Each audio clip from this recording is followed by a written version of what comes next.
Čau! Šodien pastāstīšu par jaunāko Nokiju, 500. Nokiju. Ar ko šī Nokija ir forša?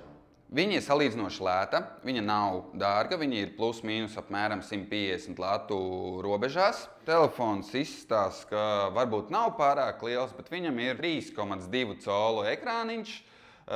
Salīdzinoši ok, var darboties, piemēram, internetā, šādā te landscape variantā.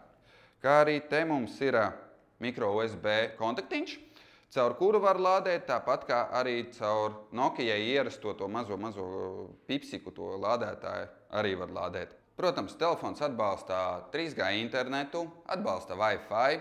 Vēl viens liels pluss, ko es uzskatu, ka smartfonos tiešām katrā vajadzētu būt tas, kad ir FM radio. Daudzos smartfonos šādas lietas nav, ir tikai internet radio. Man patīk viņam kopā 3 ekrāni, un uz ekrāniem var izvietot visādus īsceļus. Un es tā kā aktīvs internetu lietotājs esmu salicis sev visbiežāk lietotās grāmatzīmes jau pa taisno uz galvenā ekrāna. Man nav jāiet caur menu, jāatver internetu pārlūks, bet pa taisno spiežu uz sev vēlamās ikonas un man atverās uzreiz internetu. Šim telefonam, protams, ir ielikt atmiņas karti. Atmiņas karte līdz 32 GB, bet telefonam jau ir iekšā kā iekšējā atmiņa 2 GB. Runājot par komplektāciju, šim Nokija telefonam nāk papildus komplektā vēl 2 vāciņi. Telefons nāk ar 1 GHz procesoru.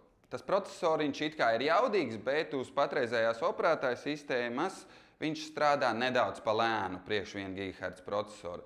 Bet tā kā šeit ir ANO operētāja sistēma iekšā un drīz viņu varēs updateot uz BL operētāja sistēmu, kas ir jaunākā no Symbian versijām, tad es domāju, ka šīs te lēnīgums tiks atrisināts ar updateu.